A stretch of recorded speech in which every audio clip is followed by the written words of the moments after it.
आप सभी को प्रणाम। जय गुरुदेव। आज से एक नई पुस्तक की शुरुआत हो रही है जिसका नाम है श्रीमद् भगवद गीता। श्रीमद् भगवद गीता हमारे धर्म ग्रंथों में सर्वश्रेष्ठ पुस्तक है। तो आइए हम सभी मिलकर इस पुस्तक का स्वाध्याय करेंगे। स्वाध्याय शुरू करने से पहले हमें अपने गुरु का आशीर्वाद ले लेना चाहिए। जय गुरुदेव। माँ गायत्री के मंत्र से इस पुस्तक की शुरुआत करेंगे। ओम भूर्भुवः स्वः तत्सवितुर्वरेण्यं भर्गो देवस्य धीमहि धियो यो नः प्रचोदयात्। हरे कृष्णा।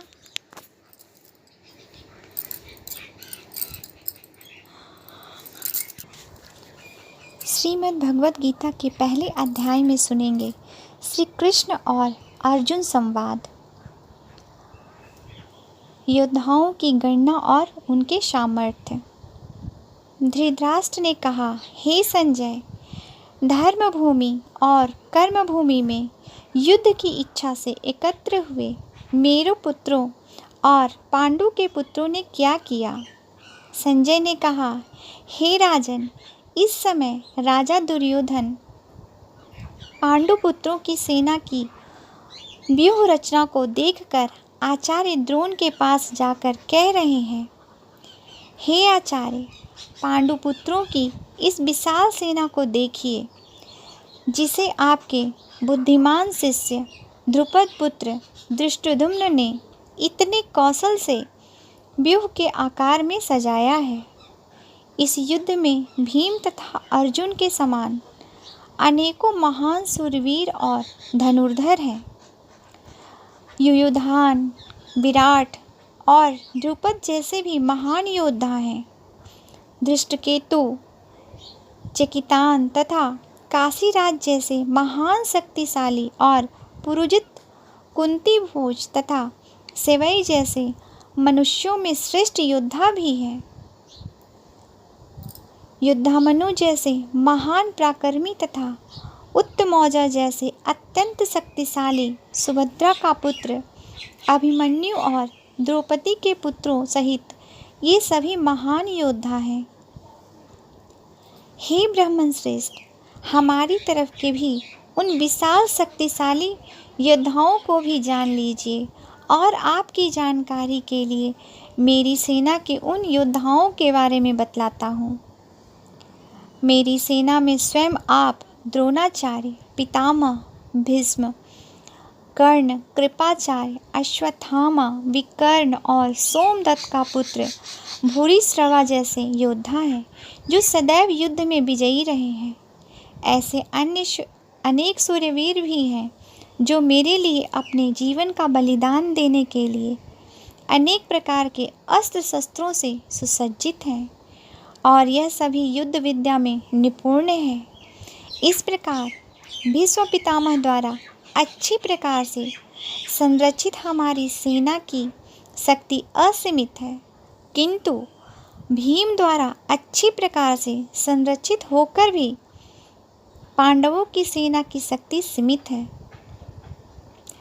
सभी मोर्चों पर अपनी अपनी जगह स्थित रहकर आप सभी निश्चित रूप से भीष्म पितामह की सभी ओर से सहायता करें। श्रीमद् भगवद गीता के पहले अध्याय में श्री कृष्ण अर्जुन संवाद के बाद योद्धाओं द्वारा शंख ध्वनि।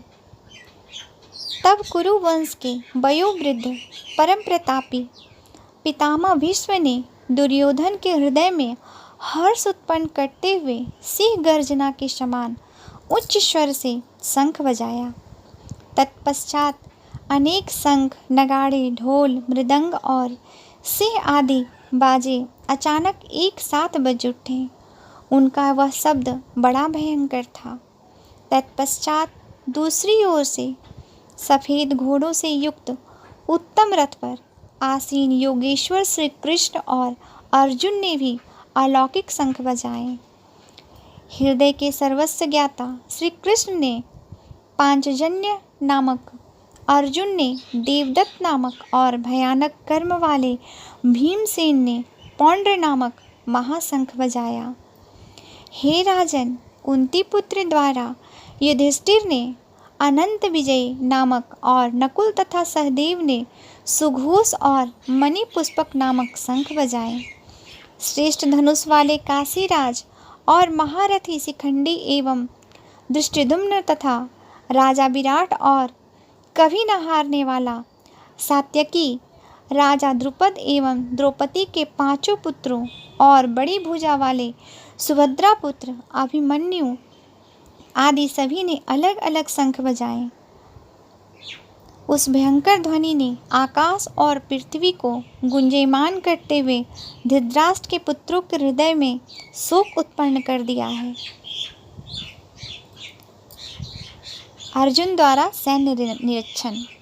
हे राजन, इसके बाद हनुमान से अंकित पताका लगे रथ पर आसीन पांडु पुत्र अर्जुन ने धनुष उठाकर तीर चलाने की तैयारी के समय धृतराष्ट्र के पुत्रों को देखकर हृदय के सर्वस्व ज्ञाता श्री कृष्ण से प्रार्थना करते हुए कहा कि हे अच्युत, कृपा करके मेरे रथ को दोनों सेनाओं के बीच में खड़ा करें, जिससे मैं युद्ध भूमि में उपस्थित युद्ध की इच्छा रखने वालों को देख सकूं कि इस युद्ध में मुझे किन किन से एक साथ युद्ध करना है। मैं उनको भी देख सकूं जो यह राजा लोग यहाँ पर धृतराष्ट्र के दुर्बुद्धि पुत्र दुर्योधन के हित की इच्छा से युद्ध करने के लिए एकत्रित हुए हैं। संजय ने कहा, हे भरतवंशी, अर्जुन द्वारा इस प्रकार कहे जाने पर हृदय के पूर्ण ज्ञाता श्री कृष्ण ने दोनों सेनाओं के बीच में उस उत्तम रथ को खड़ा कर दिया। इस प्रकार भीष्म पितामह, आचार्य द्रोण तथा संसार के सभी राजाओं के सामने कहा कि हे पार्थ, युद्ध के लिए एकत्रित हुए इन सभी कुरु वंश के सदस्यों को देख। वहाँ प्रथापुत्र अर्जुन ने अपने ताऊओं को, चाचाओं को, दादा परदादाओं को, गुरुओं को, मामाओं को, भाइयों को, पुत्रों को, पौत्रों को और मित्रों को देखा। कुंती पुत्र अर्जुन ने ससुर को और शुभचिंतकों सहित दोनों तरफ की सेनाओं में अपने ही सभी संबंधियों को देखा। आगे सुनेंगे अर्जुन की अज्ञानता का निरूपण। तब करुणा से अभिभूत होकर शोक करते हुए अर्जुन ने कहा, हे कृष्ण, युद्ध की इच्छा वाले इन सभी मित्रों तथा संबंधियों को उपस्थित देखकर मेरे शरीर के सभी अंग कांप रहे हैं और मुख सूखा जा रहा है और मेरे शरीर के कंपन से रोमांच उत्पन्न हो रहा है। मेरे हाथ से गांडीव धनुष छूटा जा रहा है और त्वचा भी जल रही है। मेरा मन भ्रमित सा हो रहा है, इसलिए मैं खड़ा भी नहीं हो पा रहा हूँ। हे केशव, मुझे तो केवल अशुभ लक्षण ही दिखाई दे रहे हैं। युद्ध में स्वजनों को मरने में और मारने में कोई कल्याण दिखाई नहीं देता है। हे कृष्ण, मैं न तो विजय चाहता हूँ और न ही राज्य और सुखों की इच्छा करता हूँ। हे गोविंद, हमें ऐसे राज्य सुख अथवा इस जीवन से भी क्या लाभ जिनके साथ हमें राज्य आदि सुखों को भोगने की इच्छा है, जब वही अपने जीवन के सभी सुखों को त्याग करके इस युद्ध भूमि में खड़े हैं। गुरुजन, परिवारजन, पुत्रगण, पितामह, मामा, ससुर, पौत्रगण, साले और सभी संबंधियों भी मेरे सामने खड़े हैं। हे मधुसूदन, मैं इन सभी को मारना नहीं चाहता हूँ, भले ही यह सभी मुझे ही मार डालें। तीनों लोकों के राज्य के लिए भी मैं इन सभी को मारना नहीं चाहता, फिर पृथ्वी के लिए तो क्या कहना। हे जनार्दन, धृतराष्ट्र के पुत्रों को मारकर हमें कौन सी प्रसन्नता मिलेगी। बल्कि इन आतताइयों को मारकर तो हमें पाप ही लगेगा। हे माधव, अतः मुझे धृतराष्ट्र के पुत्रों को उनके मित्रों और संबंधियों सहित मारना उचित नहीं लगता, क्योंकि अपने ही कुटुंबियों को मारकर हम कैसे सुखी हो सकते हैं। यद्यपि लोभ के कारण इन भ्रमित चित्त वालों को कुल के नाश से उत्पन्न होने वाले दोष दिखाई नहीं देते हैं और मित्रों से विरोध करने में कोई पाप दिखाई नहीं देता। हे जनार्दन, हमें लोग तो कुल के नाश से ही उत्पन्न दोष को समझने वाले हैं, क्यों ना हमें इस पाप से बचने के लिए विचार करना चाहिए। कुल के नाश से संतान कुल धर्म नष्ट हो जाता है तथा धर्म का नाश हो जाने पर संपूर्ण कुल में अधर्म फैल जाता है। हे कृष्ण, अधर्म अधिक बढ़ जाने से कुल की स्त्रियां दूषित हो जाती है। स्त्रियों के दूषित हो जाने पर अवांछित संतानें उत्पन्न होती हैं। अवांछित संतानों की वृद्धि से निश्चय ही कुल में नरकीय जीवन उत्पन्न होता है। ऐसे पतित कुलों के पितृ गिर जाते हैं, क्योंकि पिंड और जल के दान की क्रियाएं समाप्त हो जाती है। इस अवांछित संतानों के दुष्कर्मों से संतान कुल धर्म और जाति धर्म नष्ट हो जाते हैं। हे जनार्दन, जिनका कुल धर्म नष्ट हो गया है, ऐसे मनुष्यों का अनिश्चित काल तक नरक में रहना पड़ता है, ऐसा हम सुनते आए हैं। ओह, कितनी आश्चर्य की बात है कि हम लोग बुद्धिमान होकर भी महान पाप करने को तैयार हो गए हैं, जो राज्य और सुख के लोभ से अपने प्रियजनों को मारने के लिए आतुर हो गए हैं।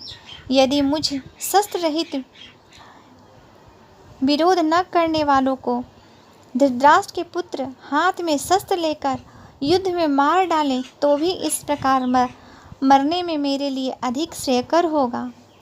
संजय ने कहा। इस प्रकार शोक से संतप्त हुए मन वाला अर्जुन युद्ध भूमि में यह कहकर बाणों सहित धनुष को त्याग कर रथ के पिछले भाग में बैठ गया। इस प्रकार उपनिषद, ब्रह्म विद्या तथा योग शास्त्र रूप श्रीमद् भगवद गीता के श्री कृष्ण अर्जुन संवाद में धर्म कर्म युद्ध योग नाम का पहला अध्याय संपूर्ण हुआ। हरि ओम तत्सत। आप सभी को प्रणाम।